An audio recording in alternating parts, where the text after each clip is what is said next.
Happy Wind Down Wednesday. You made it.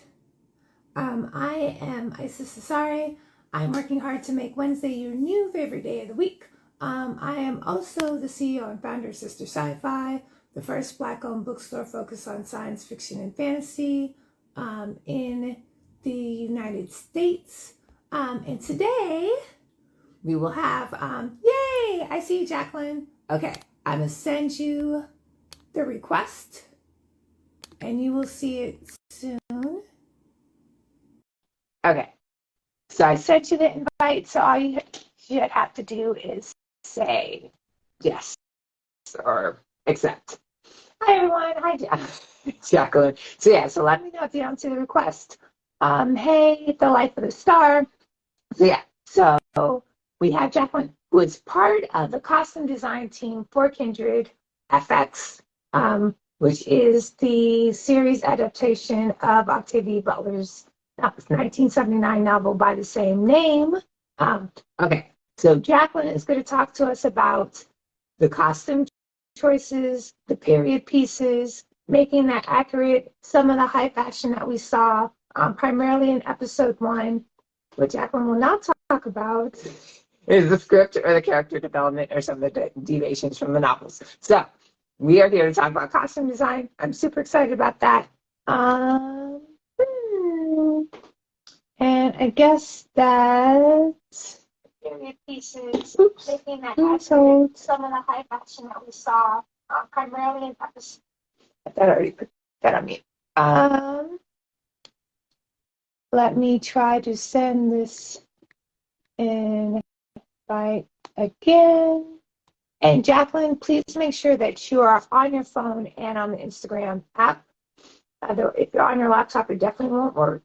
And I don't think it'll work if you're on like mobile web on Instagram. I'm pretty sure it has to be the Instagram app for you to accept the invitation.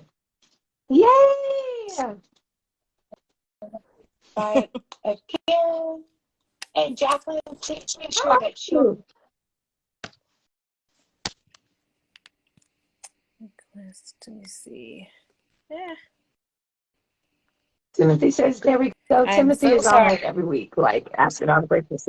No, you're fine. You're fine.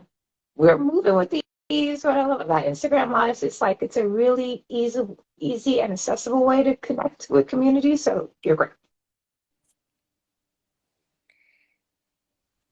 Can you hear me? Yeah. Okay. And you can hear me, right? Yeah, I can hear you. Okay. Awesome. So how are you doing? I'm good. I'm doing good. I'm doing good. How are you? I'm good. I'm so happy you said yes to this live. I saw your post and I was like, oh yeah, like we got to think about what they would be wearing in 1815, right? Like a long time ago, right? And like how, like, which is different from reading a book, right? It's like, oh, she has clothes, right? And like, how do you make that real and authentic and relevant, and then also come with it? I mean, I'm imagining there's some kind of budget constraints. But before we go into all of that, please introduce yourself. Hello, everyone. My name is Jaclyn Banner. I am the costume designer for FX on Hulu's new series, Kindred, by the adaptation from Octavia Butler's, one of her best-selling novels, Kindred. So I'm just really excited to be here and happy that you wanted to have me on so we can talk my favorite thing, costumes. Costumes. So you let's start with the introduction. So you are the costume designer. Is there a costume design team? Do you tell me how that works? Well, so I'm the costume designer. I'm the head of my department. So I do have several people that work under me or work with me, for lack of better words. But yeah, it's a whole team of us. the decisions, are made by me under the direction of the director and the producers. So in the department, there is an ACD, or assistant costume designer, that works really closely with me.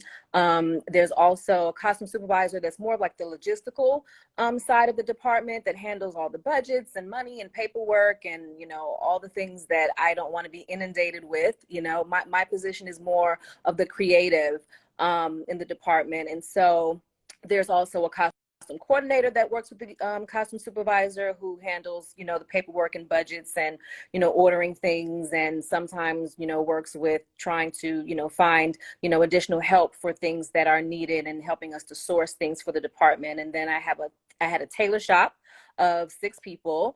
We also had 2 outside organizations that helped us build costumes as well.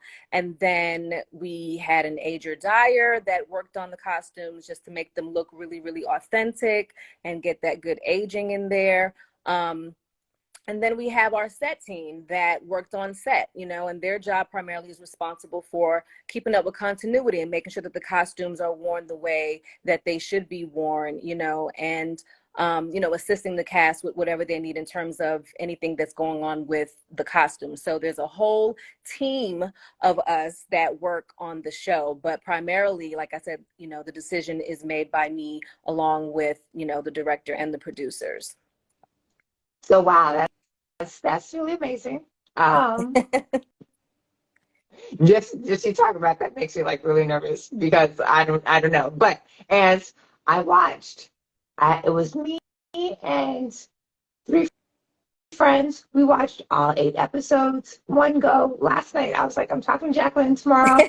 Like, I need to watch all the episodes. So, the clothes looks, sometimes you're in antebellum South, so there's that. But the costumes, well, I don't know that much about history, seemed authentic, and some of the outfits looked like amazing. I was like, I want that dress. So we'll start with so many questions. Who was the hardest character to style? So I did another interview earlier today, and we were talking about, or yesterday, that we were talking about the difference between a stylist and a costume designer. A lot of times people always say, oh, you style for TV and film. And in a sense that there's some, truth in that, but, there are a difference between a stylist and a costume designer, where a stylist is more so creating like, fashionable looks or wardrobe looks. A costume designer is actually creating looks for these characters that are true to the character, true to the film. I work with lots of other departments, so it is a collaborative effort in terms of making sure that color choices and things like that work with the lighting and work with the set and all of those kind of things. So I just wanted to clear that up, because a lot of people say the same thing. They're always like, oh, so you style for TV and film. And I'm just like, no, I'm a costume designer. But I also, I'm sorry. No, thank you. Thank you for that correction. Continue. Yeah, no, it's okay. I get it all the time. And like I said, there are some similarities to, both of those roles, but in terms of TV and film, it is, it is costume design. But to answer your question, goodness, I would have to say Dana right now, just because, so I didn't do the pilot, which is episode 1. Yes. And, sometimes, the pilot team isn't available, or sometimes, the network or studio might want to, make different changes, for the season. So it's not anything against that costume designer. She's a really, really good costume designer, but, we have different eyes. So, her version of doing something, of course, would be different from my version of doing something. And so, Dana, in the series, she is, a New York transplant, fresh to LA. And so a lot of times with costume design, like I said, it's under my direction, but of course I'm getting my notes and direction from the director and the producers, sometimes even the writers as well. And so I think a lot of the decisions for the costumes in terms of the modern stuff for Dana and some of the other characters were based on the director's ideas, which was Janixa Bravo, who was fabulous. You know, I didn't get a chance to work with her, maybe one day, but I probably would have done the costumes just a little bit different to show more of a New York feel for Dana. And so that's why I say that the challenge with her was because we couldn't redo anything from the pilot. There were certain things that we did reshoot, but we couldn't change a lot of things because of the timeline in the story. And once you watch the series, then you kind of understand what I mean by that, because the modern day, it really takes place in about a day. You know, it starts from one night. When she starts going back and forth to the past, it starts from one night and kind of ends the beginning of like the next day. So there's not much room to change a lot there. And so being that, you know, the costumes were what they were for the pilot, and we couldn't really change anything, you know, and me coming in, I wanted to try to find a good balance between what the pilot team did and what I was going to be doing for the rest of the series, because this season we spend a lot of time in the past, but you know, there are some moments and a couple of episodes where we do go back to the modern time. And so I say it was a challenge because there weren't really a lot of moments for me to really show on the modern side, you know, her being like this, you know, girl from New York, you know, aspiring writer, like show that part of her. So her costumes were more so about survival, you know, because she's being transported back in time and she never knows when she's going to go back, you know. So it's like she's thinking about, what can I put on? Because it was cold one time. The next time I go back, it may not be. You know, I may be running, I may be fighting for my life. I don't know what the situation is going to be once I go back in time. So it's more of her costumes of trying to blend in. And that was like a note from Brandon Jacob Jenkins, who, you know, is our creator and showrunner. And so we probably did about 4 or 5 fittings with Dana, just trying to get it right, because it's mentioned in the book as well as in the show that she was dressed like a man. And it doesn't mean that she was going to be in men's clothing, but she wore jeans, you know, which is not something, you know, pants.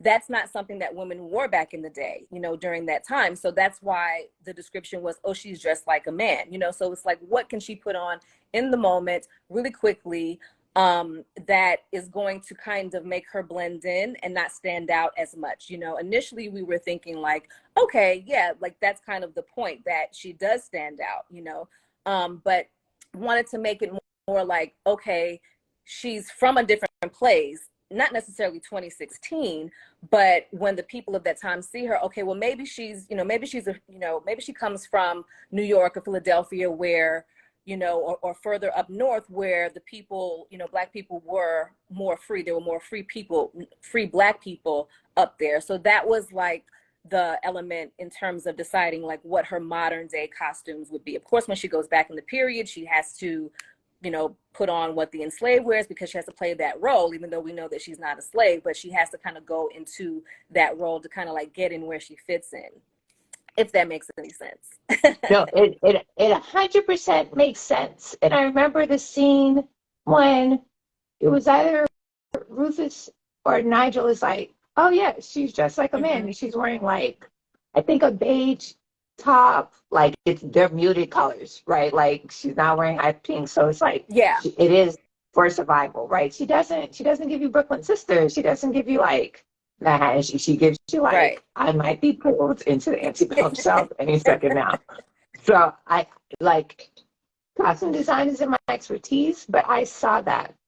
I think there was also like, and I think they may be more pilot in the pilot, but and I think it was the first time she's pulled back. She's wearing a robe Yes. and a nightgown and like, not like slippers, like the fuzzy slippers, but like the Like some flat. almost like the shoes that you, yes, the flats. Like you're like, oh, I go out and keep these in my purse. Yeah, and I mean, it's like she's in, which was like, it was interesting to like, it works in the series, and I was like, oh, that's interesting, because you know she wasn't in pajamas, she was like in like a nightgown with a robe, which is probably more East Coast, I think. Yeah, well, It's so personal. well, Yeah. in that moment, she Um, I'm trying to think. I mean, all the episodes are kind of like running together in my head right now, but I think in that moment she was had just come back and was just trying to just she had just got the shower or the bath or something like that. So that's why she was dressed that way. But again, you know, this is the beginning of the situation for her. She doesn't know that she's going to be pulled back, you know, at any moment, which is why, you know, moving forward in the moments, you know, when she did come back and, you know, both her and Kevin, like they change. And so Brandon coined the term historically neutral. So that was the reason why they were in the clothes that they were in, you know, button front shirts, because that could be something that, you know, even though we know that that's during that time period, fully button front shirts weren't really worn. You know, the shirts were more like tunics and the buttons were like half, you know, halfway, but at least it was buttoned, you know. And of course men wore pants, you know, so that was the reason, you know, for that. And then with Micah, who plays Kevin, you know, his vibe, which we, you know, we saw some of it in the pilot as well, in terms of him being like a LA hipster and, you know, former, you know, musician, and him, you know, having like that kind of vibe. So like the Henley and the khaki pants, like that just kind of like worked great, you know, for him to wear, because it really fit the description of it being historically neutral. So that was the reason behind the costumes that were chosen, you know, for that. You know, like I said, with Dana, it was a challenge because, you know, initially we're like, okay, well, is she supposed to stand out? And so we did a fitting and she had on sweatpants and like a, you know, zip front hoodie and, you know, something like really comfortable, you know, but very casual. But again, that would stand out too far, you know, in the period piece when she went back, you know. So yeah, so like it took us a minute to get it right. I mean, it sounds like it's something so very easy, but you know, just trying to make sure that we get it right, you know. And of course bringing forth, you know, Brandon's vision, you know. And it's true, because like going back to that robe, because then the patrol is like, that's a pretty dress. Had she been in like a hoodie and sweatpants, then that you couldn't have said that. Like it'd have been like, what are you wearing? Right. Exactly. So yeah, so that's great context that. And like Micah, Kevin's character, was always going back to the past in a t-shirt. It's like, yeah. Like, you never even have a talk. Like, but yeah, that's what happens when it's not expected. Right. So and this was definitely in the pilot. It's one of the first. And then let me just bring in. Okay, kind of saying they're watching it now. So I guess they're multitasking. Tim said they watched half yesterday and half today. So they're like, it's fresh in everybody's mind. So this is definitely a scene in the pilot. It's one of the early scenes where we meet Dana and her aunt and her uncle. She's wearing this stunning dinner dress. I'm calling it a dinner dress. I don't know if that's the formal name of it. And I was like, wow, like Dana has style. Like, and I think in reading the book, I don't think there were any parts of the book where she was actually dressed up. Right. So that, and like it was a fabulous dress. I was like, I want that dress in my wardrobe. How did that styling decision come about, if you want to talk to that? Like I said, I didn't do the pilot, so I can't really speak to it. And I did read the comments. I know everyone loved that dress. I mean, even like one of our DPs was like, can you find me that? I need to know, where did this dress come from? You know, and it really was, you know, a really cute dress, you know. And so it's by Sandro Paris for anyone that is inquiring and wants to know. I think right now it's available in a more of a blue color instead of the green. It's kind of like this grayish green color that was used for the pilot. So that is where that dress is from, because everybody wants to know. Everybody. Yeah, but like I said, I can't really speak to why that dress was specifically chosen, because that was something that was done by, you know, the pilot team. But everything else from 2 through 8, you know, for the rest of the season, I can answer any and all questions about. Okay. So then my next question is Olivia's costuming, right? Mm-hmm. So Olivia's of the period.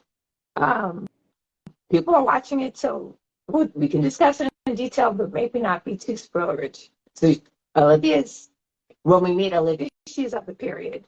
She's in 1850, but she is not like in the Wayland plantation formerly, Right, right? right. So how do you make the decision of how to style her? So like she is a Black woman in 1850, but she is not an enslaved person. Right, right. So she's not really of the period. You know, she actually it's something that is in their family, and her and Dana, because in the series, in one of the episodes, it does make mention that um, Dana's grandmother, Olivia's mother, disappeared as well. So it's something that happens to the women in their family, that they are tied to um, this time period for various reasons. I mean, it does have a lot to do with their ancestry. I don't want to spoil it for anyone that hasn't seen it. But if you're familiar with the story, and if you're familiar with the with the book, she is not from the period. She ends up disappearing um, when Dana is very, very young. So Dana is raised in New York by her father's family. So that's who her aunt is on her dad's side, and her grandmother from her dad's side. And so being that she is not an enslaved, it's not really clear exactly when she went back to the past, but for whatever reason, she was attached to someone in the past as well. It's not clear if it was the same family or if it was a different family. It's potentially the same family, but being that she is not an enslaved, she is a quote unquote working woman, she's like the medicine woman, and her and Hagar, I mean, this is like a little backstory about them. They were making candles and things like that. So like she worked and she made money. So that was the difference between her not being in an enslaved costume, even when she was in the house, in the pilot, when Dana goes back for the very first time and Rufus is in the crib, and we see this mysterious woman that is, potentially fixing him. We don't really know what she's doing, but all of a sudden the baby's crying. And so then Dana wakes up and she sees that her mother is there in the hallway with Margaret. Because of certain things that happened in Margaret's life in terms of her and Tom and them trying to have babies and things like that, Rufus was the only one that survived. So of course, Margaret was very, very attached and very, very, overprotective of him.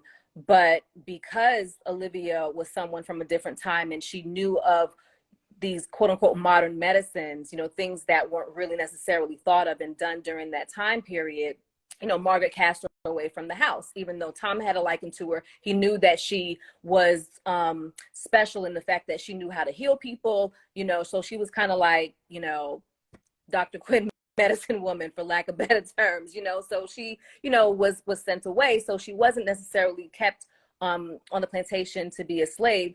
She was allowed to be, somewhat free, but she still had to be very careful. And so being that she was a working woman, she could afford to, buy certain fabrics and make certain things and get certain things made, for her as well as for Alice. So that way, because she does come from, she came from New York. She had a little bit of style about herself too. She just found herself stuck in this time period and has learned how to survive and adapt, to being there. So that was kind of the element behind, her costumes. And then also a lot of times the costumes, they're not dependent upon the production design, which is like, the set dressing and locations and all of those things. But they do play a part together and making sure that the costumes that are worn, that they contrast and also complement, the set design. So that was one of the things that, was a factor in terms of the colors that she wore, and the type of things that she wore, Olivia's costume. Right. Yeah. And I appreciated all of that. So Angela Dalton, she was one of the people I watched it with last night, has this question. Can you speak to the style choices or costume choices in showing the young Black girls who are being shown favor by Tom Whalen, for example, Winnie and Carrie? So I think at one point Carrie's wearing like a cream dress that either Margaret Whalen or Tom Whalen is like, you need to wear this around the house. So Winnie wears some like more extravagant dresses. Right. Yeah, so it's mentioned in the series that Tom has a liking. He has his concubines, for lack of better terms, and Winnie happened to be one of them. And in the series, Tom does say to Kevin that Winnie makes him very happy. She makes him feel a way that he hasn't felt since his first wife, which was Hannah. Hannah was the love of his life, and she passed away.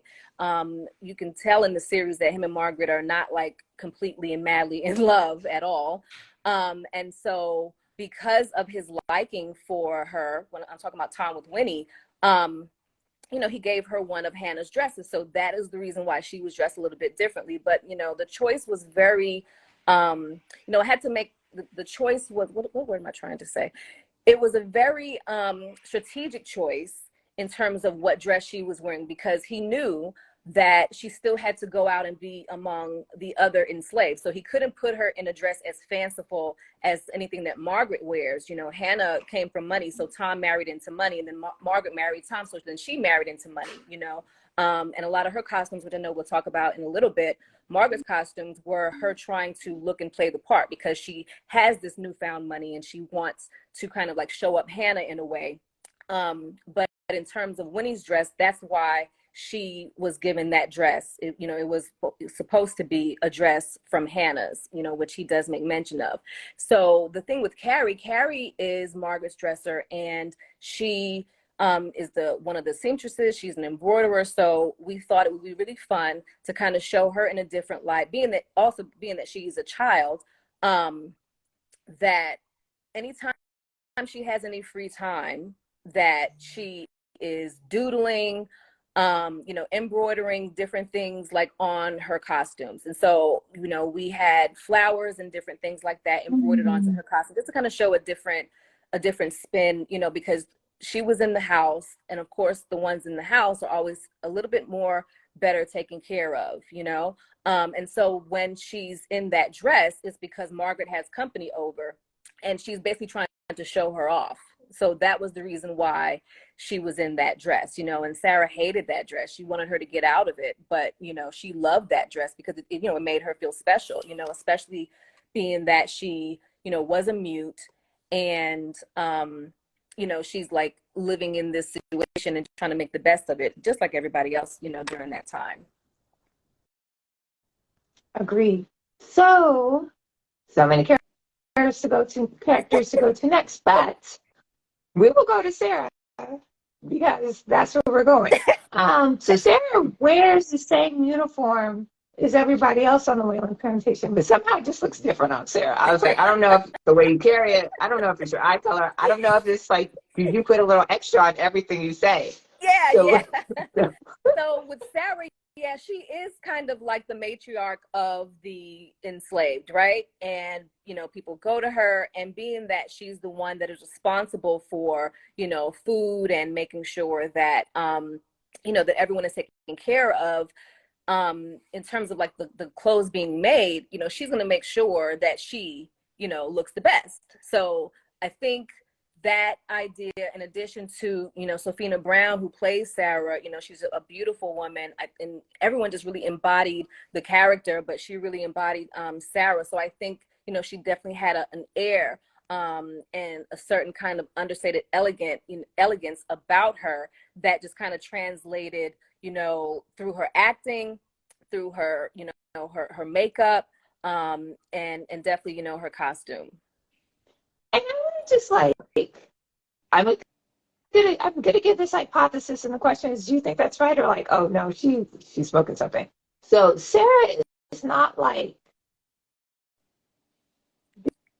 Big Mama from Gone with the Wind, right? Which is usually what you think of, like, right, that archetype, right? She's almost brings like a Diane Carroll, which actually plays a major part in, like, she experienced, like you said, she's elegant, she's a bit conniving, like, I want to like you, but I don't know if I trust you. yeah. And I mean, and those are things to question, when it comes to Sarah's character. I mean, she's been there for a long time, and she even says it that, I've been here longer than this family has been here. So she's been there, she's seen a lot happen, she's seen a lot of people come and go, and so she's not someone that wears her heart on her sleeve. Like, you kind of don't really know where she's coming from. But she does have a heart, because she has her daughter that is left, which is Carrie, and that she really wants to make sure that she protects and takes care of her. But she's also very conscious of the things that are happening and not getting caught up in that, so that way her and her daughter can still survive. Right. Last character we'll talk about before we transition to Margaret, Hannah's sister, and then Margaret's sister, Bob's sister. So Luke is a slave, and but his status on the Whalen plantation is different. So hence his costuming is different. How did your team think about and execute that? Yeah. So, well, all of those costumes, we made all of them. I mean, we made just about everybody's costume. I mean, there are some characters, and of course our background that wore more rentals, except for our female enslaved. We made all of those dresses. You probably made over 100 of those dresses, because we did a winter version and a summer version. But in terms of Luke, he is Tom's right-hand man, and during the season, you'll find out that they kind of grew up together, kind of like the same way that Rufus and Nigel are growing up together. But of course, they know their place, and Luke knows his place, his quote unquote place. And so being that, he is Tom's right-hand man, he does get a little bit better treatment. He sleeps in the house, whereas all of the other, enslaved, they sleep in the slave cabins, the slave quarters that are, behind the house, on the plantation. And so being that he is someone that is with Tom and seen with Tom a lot, just like with Margaret and her, the ladies, the female enslaved that are in the cookhouse, most of them end up working in the house as well. They have a certain way that they want them to look, so they're not going to have the best of things, but they're not going to have the worst of things either, so it was just kind of like finding that balance. But I wanted to keep Luke and the other male enslaved more in earth tones, just to show that they were working the fields, so it's kind of like a play on the earth, like they are the workers of the earth. So that's why I kind of kept them like in more earth tones and red tones and clays, browns and things like that, so that would be the difference, why there was a difference between what Luke wore versus the other. I mean, and his clothes were Asian, when it wasn't like he had a whole wardrobe that every day he changed clothes. Like, he's wearing the same clothes from episode to episode. Later on in the season, when they go into town, because they're going into town, they do kind of, I don't want to say get dressed up, but they do put on like their best clothes. But, even his clothes were aged and worn and sweaty, and they had to wash them every night and that kind of thing.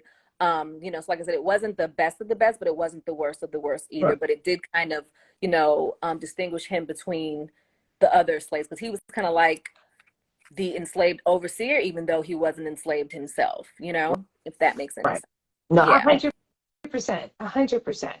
I think it was interesting to read Margaret's character in the book, and like the lady of the plantation, of the Whalen plantation, and then see her in that episode 1, and then see Margaret in comparison to Hannah's sister, and then you're like, oh no, I mean, you have access to money, but you don't necessarily have money.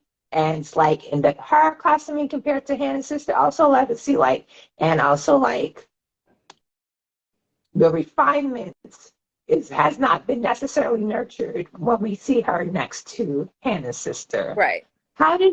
Like her like the fabrics are still soft, the colors are still bold, but there's not that refinement. So how did you balance that, and especially show us in comparison and contrast with other characters? Yeah, so Hannah's sister, who her name was Isadora, and Charles Brodus is her husband, and then they have their little daughter Temperance, and this is from episode 3, when they come to the house for quote unquote Christmas. The thing with Margaret, like I said, she married up, she married into money. There's even mention in that episode that Isadora says something about keeping that kind of stuff on the pig farm, and so that lets you And know. I love that. I have to say about that. Some stuff should stay on the pig farm. And what got me was there was a line, and then we see like the little girl's face, and she's like, Yes, and I was like, whoever's that? That was yes, classic. The yes, hair, the makeup, the eyes, the yes, outfit. I was yes, like, Beth and yes, me. yes. And we made her costume too, which was like one of the most, like one of the fun things, on the show. But being that Margaret married up, like I said, she's always going to look and dress the part, even if it's a little bit off, even if it's not exactly, even if she doesn't really hit the mark, like, so that was, I feel like that was fairly easy to do between the two of them, because Hannah's sister Isadora, like, she comes from money. They have money, so she has that elegance, whereas Margaret is trying to, exude that, even though we know that that's not the case with her, you know what I'm saying? But being who Margaret is, who's played by Gil Rankin, who killed it. I mean, the whole entire cast just really, really killed these roles. I'm really, really proud of the work that we did, and of course, the costumes really helped bring them bring them to life. But Margaret's character, you can see that she's got a mean spirit. She has these hysterical moments, and she's crazy about Rufus, and she's a little bit maniacal. She's claims to be this devout Christian. She wears these crosses on her neck, but that doesn't mean that she's this holy person. And so one of the things that we wanted to do with her, just to make her a little bit more likable to the audience, was to kind of soften her up a little bit. And the way that we did that was through her costume. So you see her in jewel tones and lighter silhouettes and things like that, just to kind of soften her, because I mean, at the end of the day, she's dealing with a lot too. I mean, definitely not anything like what the enslaved are dealing with, but she's married to this man that really doesn't love her. He's abusive to her and her son. But she's a mother, and she loves Rufus to death, so that's the softer side of her, even though she shows it in crazy ways and can be, very aggravating, to both of them. I think that she means well. So that was one of the things, like I said, that we wanted to do with her costumes, was to just kind of like soften her up a little bit. So that way, somehow, some way, apart from, her dialogue and the things that she says and the things that she does, that, she does kind of have like this soft, vulnerable side to her. Yes. Yeah. And it was interesting to compare Margaret, and then when her sister enters the scene, we were like when they were like, "Oh, my sister's coming," I was like, I cannot imagine like Margaret and her sister, and like I was like, I'm not ready for this. And Margaret's sister's not perfect, Right. but also with a level of refinement that I didn't expect from Margaret's sister, right? Yeah. And I don't know if it's because, yes. So I'll stop there. Yeah. So her backstory, and I think it may be mentioned in the series as well too, that she's married to money, and she lives in, I think, Baltimore, Maryland. So the story takes place in Maryland, but it never really says exactly where in Maryland where they are, but we know that it's more of a rural area. It's not the city. And you see that later on in the series when they go to quote unquote town in Easton, Maryland. But Margaret's sister, and Lord forgive me, I forget her name right now. I think it's like Molly. It's also an M. But anyway, yeah, but she, she's from Baltimore, so she's from like the bigger city where there are more stylish women and fashionable women. So she's from the city, whereas Margaret, even though she's married into this money, she's still on a very rural area. So there's the distinction between both of their costumes too. And then I wanted to kind of do something to show that the sister, Margaret's sister, was a bit softer, in personality than Margaret is, because she's compassionate to the enslaved in a way, but she also knows that she can only go so far with it. You know what I'm saying? So that was the reason behind, you know, like her dress selection, her costume selection, and like the colors and all of those things. Yes, yes, yes. So much, but we'll move on. So, men's fashion is usually pretty. A lot of times when I watch TV shows, I don't really pay a lot of attention to the costuming of the male characters. That's what I should say. Okay. However, because a large part of this is set in 1850, the men's fashion, I paid attention to what Tom is wearing compared to what Hannah's sister's husband is wearing, who Tom calls a peahen, compared to the clothes that Kevin is wearing when he's back in time and has borrowed some clothes from Tom. How did you make those distinctions about the colors and the textures? So I noticed that Tom Whalen, the textures of his clothes seemed much rougher and coarser, like he wore a lot more, it looked like corduroy compared to Hannah's sister's husband.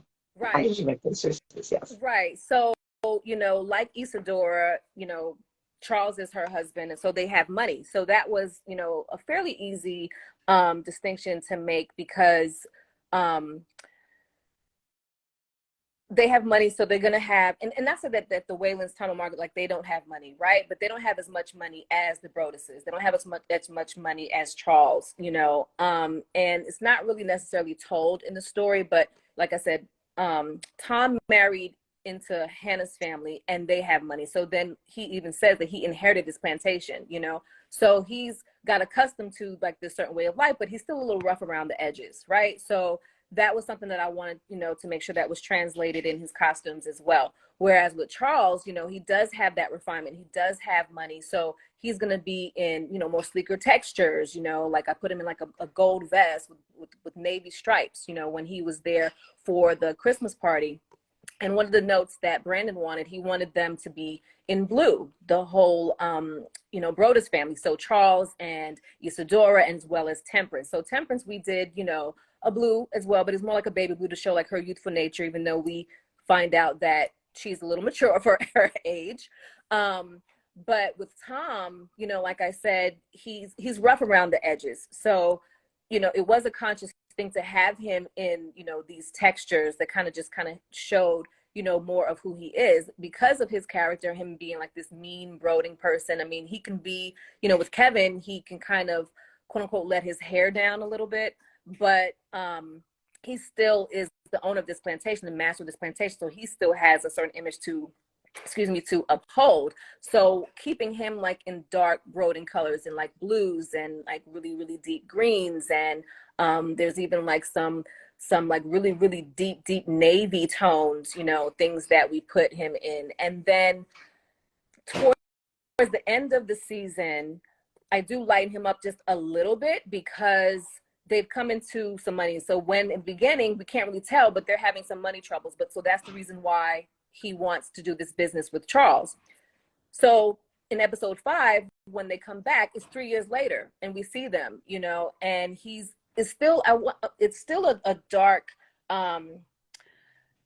it's still kind of like a darker tone, but it's not blue or green or black, you know. He's like in this like really, really almost kind of like a cognac kind of brown jacket. And even though, you know, his vest, it has a little bit of color, it still has that dark feel to it, you know.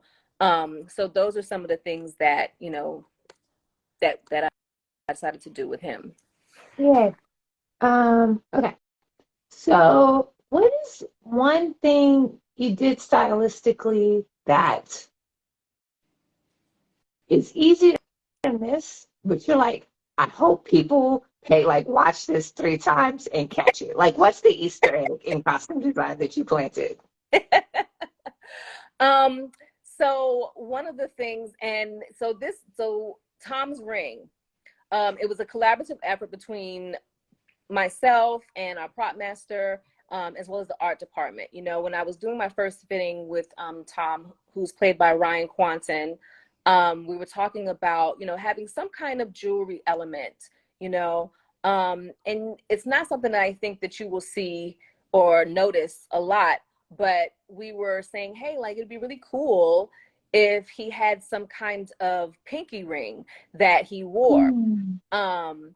Because I mean, he wasn't a pimp, but you know, in a sense, you know, he's like pimping these slaves. You know what I'm saying? For lack of better words.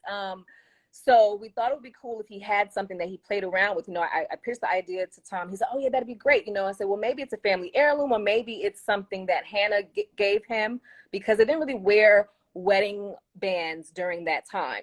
You know, so even on Margaret, you'll see rings, but you don't really see a wedding band. Like her and Tom didn't wear wedding rings. And so being that, of course, Margaret has her jewelry, we wanted to give Tom something too, but it had to be something that really made sense, you know? So I pitched the idea to him. Then I went to Will Blunt, who's our prop master, and I said, hey, I want to get this ring made, because he was having some other things made, you know, by a jewelry manufacturer.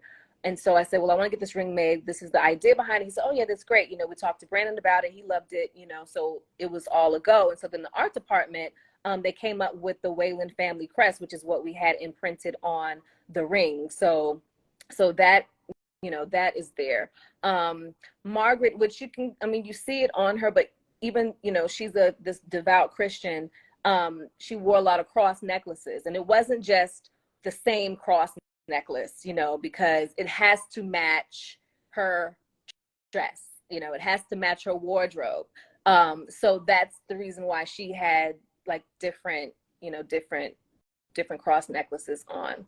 I'm trying to think what else. I'm pretty sure I'll probably think of something when I'm off this call, because that's usually how it is. Like, you know, like you're thinking of it in the moment and you're like, why didn't I say that? So, but that's like, that's kind of like what comes to mind right now. I love all those things. I don't know if this, I think this might be in the more set department. Um, because I'm an independent bookstore, I love the stickers on, oh, I was like, why are there no comments? But I think it's not fun. I loved all the stickers on Dana's laptop. I was like, oh, she loves indie bookstore too. Like there was this Strand and Green Light. I think like maybe one or two others. So I just wanted to call it out there. Whoever Yeah, on the lodge. that was a prop thing, because, you know, props, they're responsible for like those items. And so that was probably a discussion that Brandon had with the prop department about, you know, propping up her laptop with different stickers and things like that. Yeah. So kudos to that. Checking the time. I see the questions on the chat on my phone, and sometimes they come up on my laptop, but sometimes they stop. Angela has another question. Was there anything that surprised you in doing your research for costume design for the time period in 1859, 2016, 1859?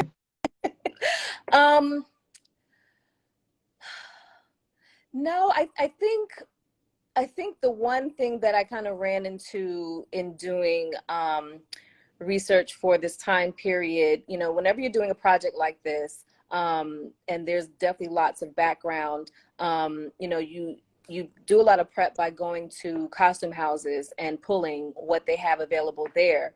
And when I was doing that, you know, I went to LA to do prep between LA and New York for about a month.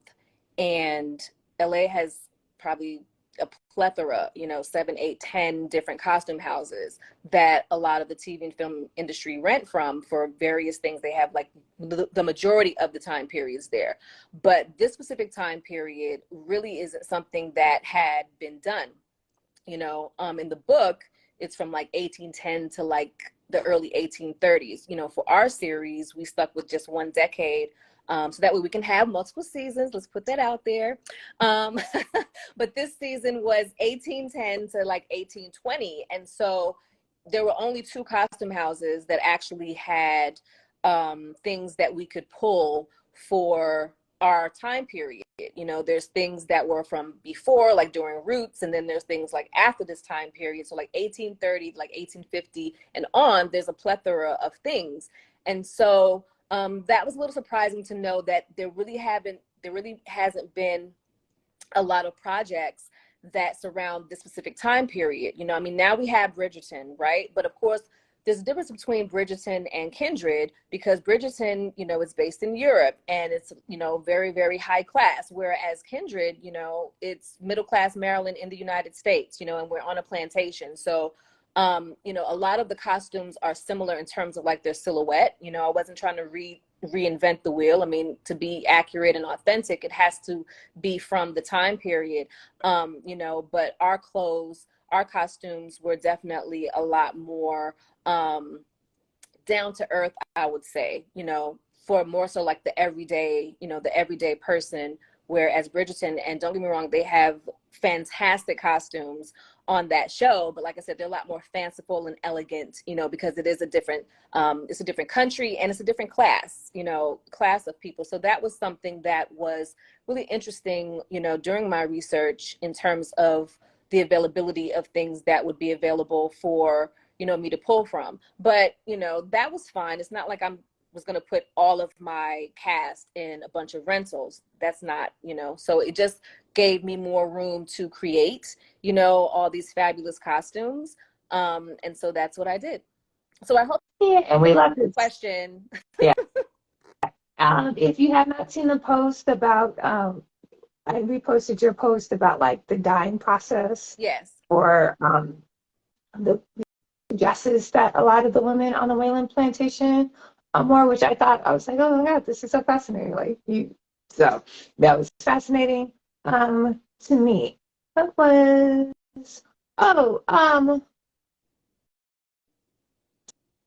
three questions left. So one, before the and I'll say them all and then I'll re-ask as you. So before the show, were you Octavia Butler fan? While doing costume design, is there a scene in the book where you're like, I want to bring this particular outfit to life? And as we think of next seasons, what's like a look that you're hoping to costume? What's the looking for which character? So we'll finish with those three. Okay. So the first one is, were you an Octavia Butler fan before the Octavia Butler fan? Yes, you know, I had read a couple of her books, but I had not read Kindred, you know, but when I got the opportunity, of course, I read the book. I had to, you know, I read it over and over again, because one of the things that we wanted to do was to, you know, keep as many costume elements that were in the book, you know, translate them into the series. So the blue dresses that the enslaved wore, that was something that was in the book as well. And that whole process, you know, it's on my page, but, you know, trying to find the right color blue, because of course, just like any other color, there are so many variations of a color, and trying to find the right one that would work for our production design, trying to find the right color that would work for our various complexions. You know, it seems like it's an easy thing. Oh, it's just blue, but no, like it's a thing, you know? So the second question is? So, and you kind of answered the question. So was there style or an outfit from the book that you wanted people to see visually in the series? And it sounds like it was the dresses. Yeah, I think it was mainly the blue dresses. I mean, the book really, you know, as a reader, you're reading the book and it gives you the you can like kind of like formulate your own ideas about what you think, you know, these people are supposed to look like, you know. I don't really recall anything outside of the blue dresses that was a main costume detail in terms of like anything with Margaret, you know. So it's kind of like creative freedom to kind of expound, you know, on that based on their, you know, her character, based on the characters and based on, you know, the background and the context of, you know, the story and their own personal stories within the story.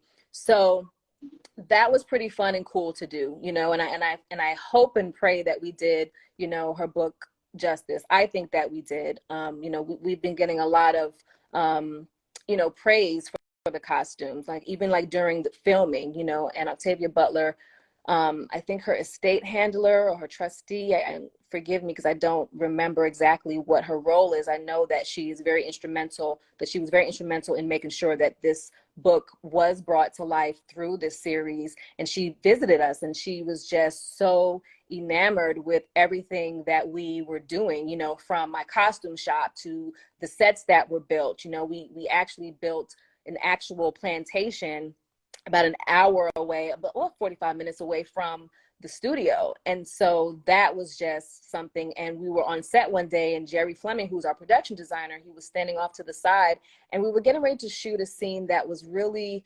sensitive in nature. And so we were all very conscious, you know, of that, and trying to be as careful, you know, as we can to do it right, but, you know, also keep them in mind that it is you know, sensitive, and everyone can feel a different way about it. And so he was standing off to the side, and so I said, "Hey Jerry, you okay?" And he said, "Yeah." He said, "I'm just in awe of this." He said, "I can't believe that I built this." You know, I said, "Yeah." He's like, "I just can't believe that I built this, and what, you know, happened on these kind of places, you know, back in time." And I said, "Yeah, I can understand that." I said, "But it's also it's kind of like bittersweet, right? Like you're like, wow, like I did such a great job. But then when you think about, you know, the story behind it, you know, it can get a little, you know, it can be a little sensitive." Agree. A little sensitive, a little triggering. Yeah. And you know, Sistah Scifi, we're a book and literary community first. So I've read the book at least once. I can only read it once. And people are like, it's different from the book. And I was like, it's an adaptation. I mean, it's some not to make light of the differences, and it's supposed to be different than the book. Otherwise you would have to watch the show. You just say I read the book. So for that, the show is so triggering, as it will be like Of course. a key theme in shows. But I think there was like a gentleness on so many aspects Yes. to hold. So like as a watcher, you're not just dropped in trauma and like deal with it. So I appreciate that. And the last question is, what is a scene centered on the costume design and the character that you're hoping to see in season 2? Because I'm putting it into the universe. There has to be a season 2. I ended that. I was like, they better be working on season 2 right now. Yeah, I mean, we haven't heard anything yet. We're very hopeful. I mean, I feel very positive about it. I feel like, you know, especially like once you get through the series, like the way that, you know, it kind of ends, it does lend to, okay, yes, you know, next season. But, you know, you never really can tell, because you've seen other shows where it kind of ends that way and then you never see it again. I don't feel like that'll be the case here. I feel that, you know, this is something that a lot of people are excited about. And like I said, I hope that we did do it justice.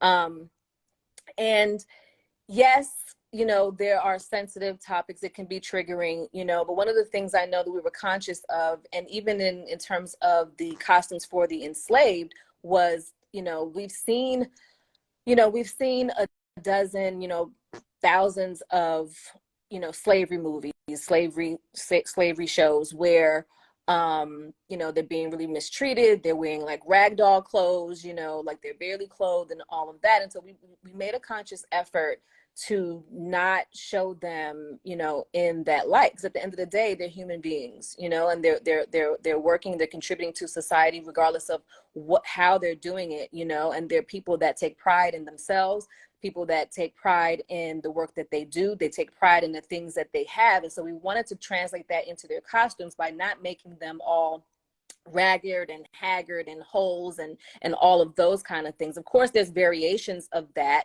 you know, that you'll see on some of our background actors, you know, like they're dirty and they're sweaty. Of course, like these are the clothes that they're wearing day in, day out, you know, they're working in them. So of course, you know, they're going to look as such, but it doesn't mean that it has to be in a demeaning light, you know, towards them. And so, like you said, there was a gentleness, you know, about the way that the story was being told. Of course, in the book, it gets very graphic. In this season, we don't really get that graphic. I mean, there's things that happen towards the end of the season that can be a little bit hard to watch, but that wasn't the overall goal of the show was to, like, it wasn't so much about slavery, but about, you know, this young woman dealing with these things that are happening to her and why they're happening to her, you know, and her trying to survive and, you know, make a difference, you know, when she is transported back there. And, you know, all of those kind of things, you know, themes of, you know, family and survival and, you know, all of those, you know, all of those things. And so in terms of like the next season, I have no idea where it's going to start, you know, because even like when we're doing the fittings, you know, the cast and I, we would talk a lot about, oh, this would be great. This would be a great idea for a story, you know, because there's so many little stories inside of this story that can be expounded upon. So it does give, you know, you the feeling like, okay, like, yeah, this is something that can go on for seasons and seasons. And it doesn't necessarily have to stay on the plantation, you know. It can go anywhere. Like maybe the people from the period come into the modern, like who knows, you know. There's so many different things that can happen, you know, from this story. So I don't really know like where they would pick up from, you know, if it's like right after or if there's some years that have passed. I mean, that happened within the series itself. Like they left in episode 3 and they came back in 5 and it was 3 years later, you know. So you know, not really sure where it would come from, but I think that I would love to, you know, really show who Dana is in the modern world. You know, we didn't get that chance in this season. You know, a lot of the season was in the period. Of course, we go back to the modern world a couple of times, and like I said, their costumes were really more so based on survival than really showing you, you know, who they are as a person. You know, so I think that that would be really, really cool to do, you know, in the future seasons as well. Agreed. For me, I'm very interested. We see a glimmer of that, but like how Olivia's costume is costumed in 2016. Yeah. To me, that's like I'm waiting for that first scene. I know it's going to happen in season 2. I'm so excited. It won't be like other shows that kind of disappeared after the first season. Those will remain nameless. Jaclyn, thank you so much for your time and your talent and the work that your team did on Kindred. Thank you so much. This has been cool. I really, really appreciate it. Yay. Yeah. So you guys have watched the show. You know, if you haven't watched it, you know, please do. Or if you started it and haven't finished it, please do. I mean, it's really, really great. You know, I think that everything, you know, from the costumes, of course, but definitely our cast, and just the crew of people that made, you know, this happen. I feel like we did do her book justice. So I hope that you guys feel the same way too. I mean, I'm an opinion of one, but I enjoyed watching the show. So, it's just my opinion. So awesome. Hopefully if there's a season 2, you'll come back and talk to us about costume design for season 2 of Kindred. No. I'll revise it. There will be season 2. So when there's a season 2, hopefully you'll come back and talk about costume design for season 2. Have a great one. Absolutely. All right. Okay. Happy holidays to you guys. Happy holidays. Bye.